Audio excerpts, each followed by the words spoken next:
I am Rachel Humphrey with DEI Advisors. We are a nonprofit organization dedicated to empowering personal success in the hospitality industry.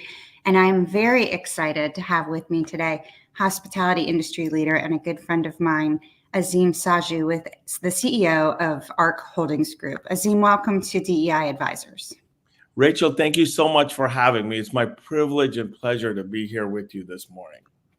Azim, we're going to spend about 30 minutes together today, which is not a lot of time because I know I could talk with you all day long. So we're going to jump right into it. But one of the things that I really love about the hospitality industry is how unique everybody's journey is. We can all achieve leadership through very different routes. So tell our listeners a little bit about your story, who you are, and how you got to where you are today. So I grew up in the business behind the front desk. My parents purchased a hotel in Ocala, Florida on a lease purchase option. And we lived there and worked that business. I went on to get my undergraduate degree in economics from Davidson College. I was going to major in French at Davidson and wanted nothing to do with the hotel industry, but a study abroad trip to northern Pakistan totally changed my mind and came back and majored in economics.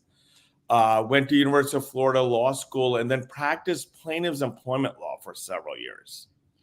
And realized that while I wasn't the sharpest tool in the shed as it came to my grades in law school, that people liked me and I did reasonably well in that field. What I didn't like about it was the adversarial part of it.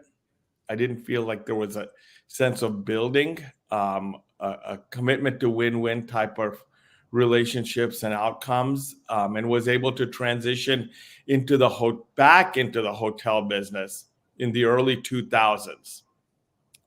And what I realized is in that transition is that after we built our first hotel is that, hey, we can build 3 hotels because lending was a lot easier then, so we could leverage more. And if we got some partners, we could spread our equity out even more.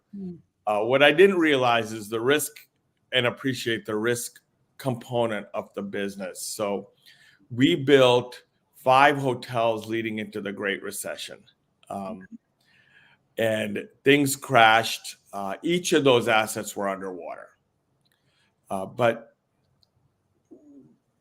at that point, what I began to learn, and experience is the greatest teacher for all of us, is that if you were transparent with your financial reporting, engaged with your lenders, engaged with your community, transparent with your team. The team members at the time needed to know that I was in there with them. I wasn't taking raises and, living large on the sweat of their back. So if you were totally transparent with them, things would work out from a relationship perspective. And they did. We were able to take over a few assets from a lender that were truly distressed, prove our worth, turn them around, and build our reputation in the business. In 2016-ish, as we began to come out, we reached about 10 hotels. But as we grew, the need for talent, a talented and even more talented team with character grew even more so. And we were able to add talent and then letting that talent play, letting them take the field in baseball terms every day and letting them play allowed us to develop and grow, along with building relationships along the way. I served in a leadership capacity with the Choice Franchisee Advisory Council and made a lot of friends, learned about the franchisor side of the business more so than I truly understood and recognized. And with those relationships, I began to gain more knowledge of the business. Even though I had grown up in the business, there's so many different facets to the hotel industry, many of which I still didn't truly understand and appreciate. And through our team members, through the relationships that I built in the industry, began to better understand the industry, especially the investment and P&L component of the business. And as I learned that and we began to raise more capital for deals, our deals got bigger. We sold our first asset ever in 2017, which was a big change in philosophy and mentality for me, especially. And then as we came out of COVID, for me, the importance of scale, growing our people. We don't get time back, and our team members also invest their sweat equity in us, and you can't return that sweat equity ever. It began to get increasingly important for me.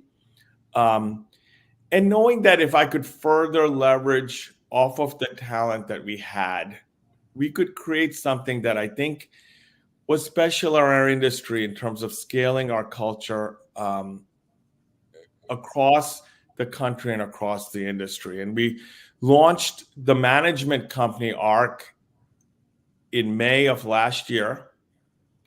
I had a few individuals who I'd known for a long time that worked for larger management companies and with whom I felt very comfortable. And we launched the management company. And as we launched the management company, and I continued to think about the hotel business, I realized that the management portion of the business and the development portion of the business, while interrelated, were different. And those disciplines also needed to be, in my mind, separated out, especially if we were going to continue to scale our culture. And I had a good friend of mine, my best friend from undergraduate school, who had played a similar role with McDonald's Corp for 15 years, and someone who I'd always reached out to for advice and counsel, was also in the development space and gotten into the development space in the hotel industry after he left McDonald's. And we partnered late last year to also form a separate entity that's just focused on development, meaning hotel acquisitions and new construction. Wow. Well, that, Azim, is an incredible story and a lot of progression that as you learned lessons, really how to structure differently, what direction you wanted to go in. One of the consistent themes, though, that you just mentioned throughout that journey is the importance of relationships. And I know you touched on it with lenders, with the community, with your brands, with your partners, with your team, the team and the culture around you. That is one of the things I would say you're probably most known for in the hospitality industry, is the deep and very personal relationships that you have built with the people around you. We all develop those differently based on our personalities. What would you say are some of the ways that you have gone about to build those relationships and how they have really helped elevate your hospitality industry journey along the way? I'm going to start with how they helped elevate my hospitality journey along the way, because I think that's really important. As we get older, we're no longer in like school settings or college settings or lecture settings. And our continuing education, I think, as we get older and more advanced in our professional journeys, happen through relationships and the natural exchange of ideas that occur through relationships. And what happens, I think, is that I'll learn a little bit from a Rachel Humphrey and a little bit from a Greg Friedman or a Teague Hunter. And then through all of those little bits of knowledge that I learned through those relationships, form some common underlying threads that, hey, these 5 people all told me the same thing in the last few years. And maybe I need to think about that a little bit more. Maybe I need to pivot my style a little bit more. Maybe I need to focus more on this. And those incremental bits of knowledge that you learn from smart people in the industry through relationships have been invaluable to me in my growth in the hospitality industry. And I can't emphasize it enough. It evolves your thinking. it eliminates the same old, same old. It eliminates, I think, one of the dangers also as we get older and achieve a modicum of success of just reinforcing yourself. When someone says, oh, I don't see it that way, or I see it differently, that person is doing you such a big favor. And that can only happen through building genuine relationships. It's like Azim University. Putting together all your professors in one place. And then the building of genuine relationships, I'm a big dinner fan. I like to take people out for dinner. Usually the phone rings less at that time of day. Usually there's red wine involved, which also, kind of relaxes everyone.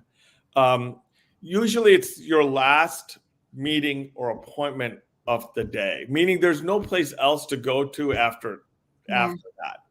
So you can focus in on that person, and that person hopefully will do the same, or those people will do the same. And through that, it's what I said earlier. You get that incremental knowledge, bits and pieces that over time accumulate and really are the biggest things, difference makers, I think, in the industry. And it's also fun, right? You have a good time, you laugh, you have a good dinner, you drink some wine. I mean, it's fun. I mean, it makes learning and improvements and evolution and all of the stuff that's necessary to lead a good business. It makes it all fun too. So it's great. I love the concept too that it's the last meeting of the day, that there's less interruptions. That I like the wine part too, but it's an interesting way of looking at that as both conducting business, developing the relationships, but enjoying yourself at the same time, feeling less work-like. I mentioned that one of the things that you are known for is relationship building. One of the other things that I think is your superpower is the amount of time that you commit, the heart that you commit to boards, associations, nonprofits, whether it's FRLA, AHOA, HLA, CHOC, as you mentioned. I know you're very involved with IFA as well. A lot of anagrams in there. But I'm curious about two things. One, why is that important to you? Is it the growth part, the relationship part you were talking about a second ago? But also, you haven't just been involved with those associations, you've had leadership roles with them. Are there skills as a leader that you have developed, maybe that are different from that type of work than you do from your corporate roles and responsibilities? I do it for a few reasons, and it has positively impacted my leadership big time. One is that the industry has been so good to me. I just want to pay it forward, right? There's someone like me, or, someone like you, or whoever it is that's out there that deserves those engagements and interactions. And a lot of people have done it for me. Even when we were very small as a company, that would spend time and engage with me that had no business doing that. So I believe that in paying it forward. I also strongly believe as an industry, there's a lot more that unites us than divides us, especially, and I underline this, on the legislative front. Mm-hmm. And these boards and these associations and nonprofits that convene people especially for that reason, I think it's essential to protect our industry and its value proposition, that we're legislatively engaged. And the third reason why is that the personal positive impact that it has had on me and my leadership style. When I practiced law, I worked at a very small law firm and then came back into a family business. I had not had any experience working in a larger organization with a larger group. And my leadership position in these boards and the associations and the nonprofits have helped sharpen my own leadership skills. The ability to listen, to be patient, to truly seek to understand in conversation. The humility to understand when you're with larger groups, with smart people with differing ideas, that you're not right all the time. And the humility associated with that. it's been very good for me as a person to go through that. In fact, had I not played leadership roles and been involved, been engaged in the boards and associations that I'm in, I don't think I'm where I am today were it not for that. Well, that's an incredibly insightful thing. Thank you so much for sharing that. You know, when you talk about listening and the ability to learn from that, continuous learning and other things, one of the ways that we do that is by attending conferences, going to meetings, listening to others. But the flip side of that then is being invited to and asked to do some public speaking. And you have done a significant amount of that. First, I'm going to put you on the spot and I'm going to ask you something which people ask me all the time. Are you a good public speaker because of your lawyer training, or maybe vice versa? And then do you get nervous? Do you enjoy it? Do you have, you know, a routine or things that you go through to prepare for public speaking? Because you speak on a lot of different topics, whether it be advocacy, hotel ownership, operations, culture. You speak about a lot of different topics. I am a better public speaker because of my lawyer training. And I have a story about that. But I think the best public speakers are just authentic. Mm. It's not necessarily the words they use or the grammatic, whether what they're saying is grammatically correct. It's just they come across as authentic people, I think. And I would like to believe that I come across that way. And that's what makes me a reasonably good public speaker. I think, or at least believe that I am. The funny thing about my lawyer training as it relates to public speaking. So I was fortunate to get a lot of like real litigation experience very early on in my career. And what I noticed as I began to take depositions and go to hearings as it relates to public speaking and my lawyer training is slow down. Mm.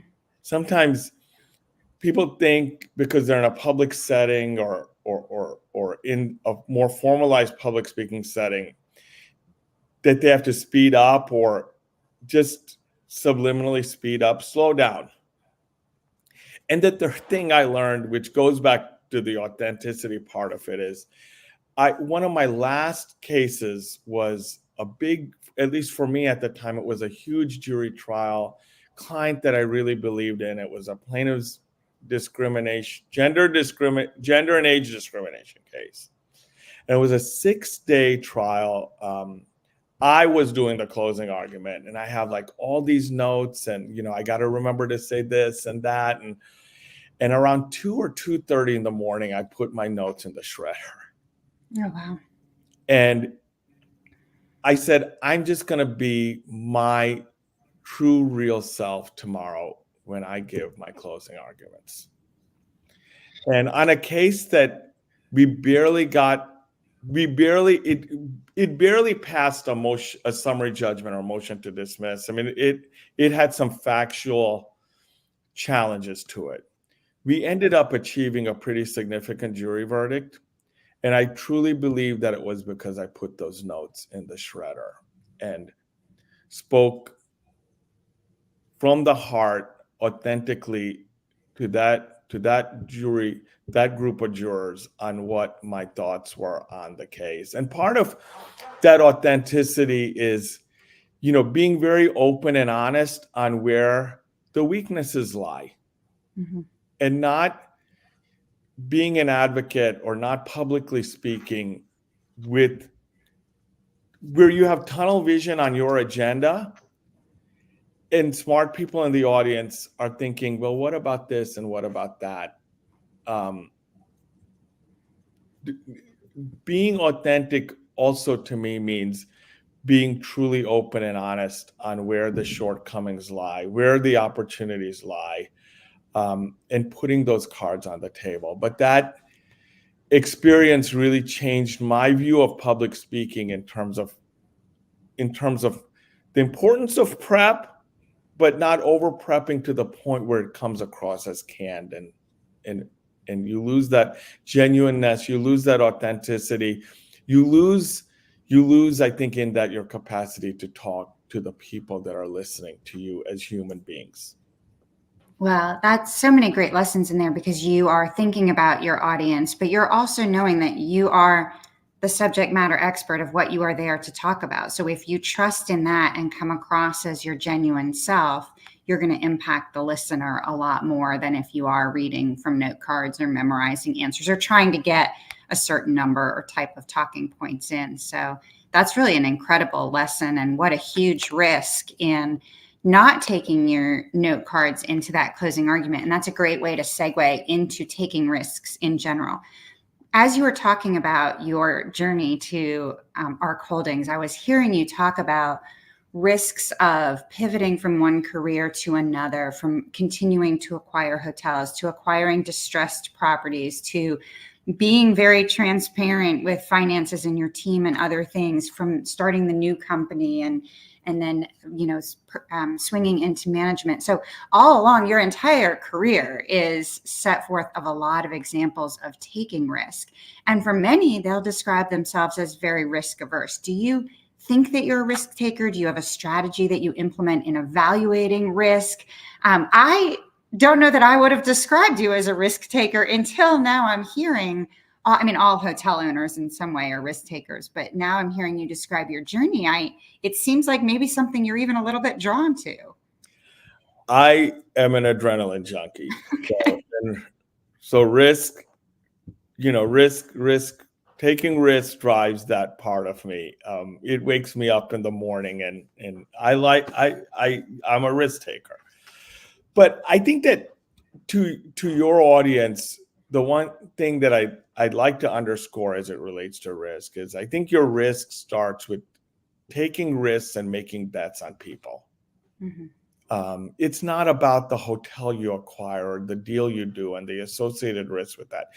Take risks, make bets on people, especially in an industry like ours that's driven by the service workers in our industry. And you have a lot of smart people in our industry that life has dealt them a tough hand several times over. And they deserve the same opportunities that maybe I have had, or you've had, or some of the other people have had. And we as an industry have the unique opportunity to take risks on those people. Do that. While risk involves loss, and the risk that I've taken on people at times has not worked out, but when it does, it will provide you with so much purpose and meaning and fulfillment that it's worth way more than any type of monetary return or reward that you might achieve executing a successful deal as it relates to acquisition and development. So taking risks for me starts with taking risks on people. And I've done, even with my legal background, I've done some stupid things sometimes as it relates to taking risks on people, personally guaranteeing on team member vehicles and doing stuff that at times I've scratched my head and said, why would I ever do that? And I'm never going to do it again when it doesn't work out. But as I've gotten older, what I realize is that when it does work out, the reward is better for me than for that person. So take risks on people. And then, our business is driven by the entrepreneurial spirit. Mm-hmm. The U.S., after the COVID downturn, as a family, that was the fifth downturn that we've experienced in the U.S.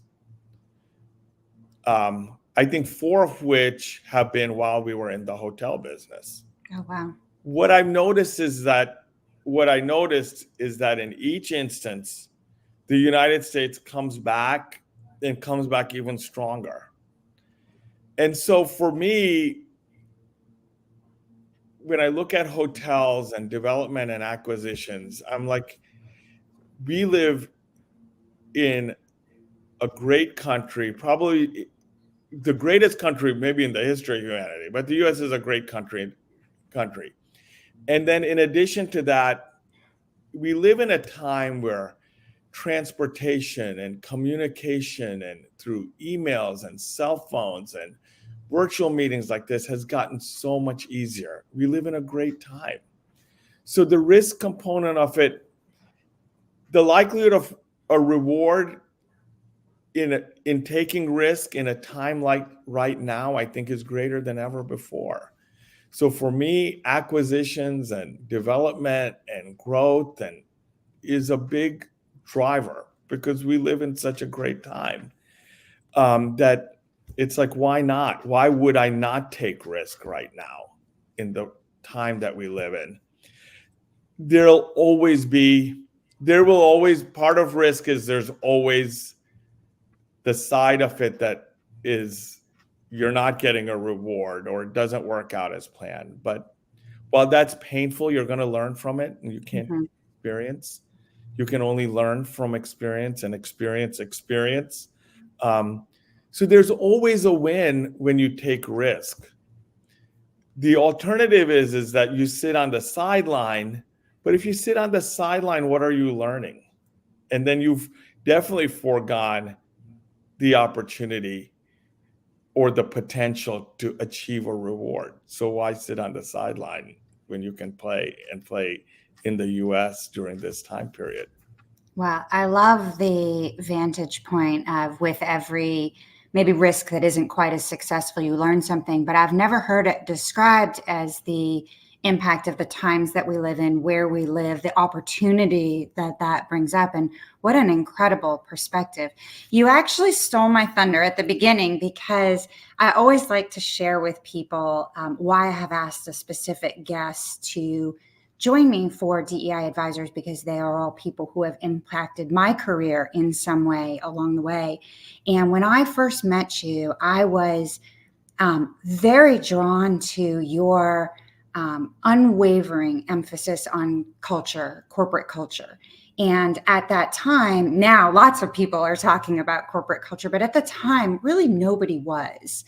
And I was very intrigued in my own leadership development by the importance of team to you, the celebration of team publicly, privately, the credit to team, the real understanding of we are all in this together, whether it is your corporate team, whether it is as an industry, as you mentioned, why you get involved with nonprofits. So I love that you talked about taking risks on your team, because that is evident in your leadership and has been a really wonderful lesson for me. I have not yet personally guaranteed a team member's car, but I do like to think that I am willing to take risks on the team around me. So I appreciate your sharing that, because I think that's a very unusual perspective as far as the number one way that you take risks is on your team. I really love that. You know, as I said at the start, we are going to run out of time, and I cannot run out of time without asking you my favorite question, which is to both be asked and to ask of others. I think that we are all works in progress, that we evolve a lot over time. And one of the ways that we do that is through a lot of reflection, whether we know we're reflecting or not. Tell me what you today would tell, let's say, Azim between college and law school, about either how things work out for you, something you wish you knew then that might have made the path easier or different for you. What do you tell your 21-year-old self? In no particular order, but the first thing is you got to have fun. Go out and have fun. I mean, every day that you can wake up and go out and compete and travel and, engage with people, and that's a good day. And have fun and appreciate those days. The second thing I would tell myself is surround yourself with people that like and trust, that you want to have fun with, that have knowledge bases that are different or diverse than yours. And then listen to them and let them go and be themselves and go out and play. That doesn't mean don't hold them accountable and, not to have performance metrics. But when you surround yourself with people like that, you're inevitably going to improve yourself in the process and allow yourself to be mentored by them. At at some points in your career, you're going to be a mentor, but at some points in your career, regardless of how long you've been in it, you're going to be a mentee. And when you surround yourself by the right people, be also prepared and have the humility to be a mentee. And then the last thing I would say is, try to do things that also invest in yourself, whether it's reading, exercising, walking, a good television show, but do things that invest in you. And it's a long race. Things will eventually work out like they're supposed to. I love that. So have fun, surround yourself with good people, and invest in yourself. That is fantastic advice. Well, Azim, keeping in mind the motto of DEI advisors to empower personal success, is there any final nugget of wisdom you want to share with our listeners? So as it relates to empowering personal success, my most favorite personal mantra that I tell myself, our team all the time is, yes, we can together. We're stronger together.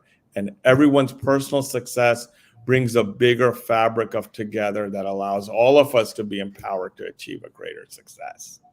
Wow. Yes, we can together certainly embodies the Azim that I have gotten to know over the years. So, Azim, thank you so much for joining us, for supporting the mission of DEI Advisors. Appreciative of everything that you do for the industry, of all you've done for me as well, but really grateful for you joining us as a guest today.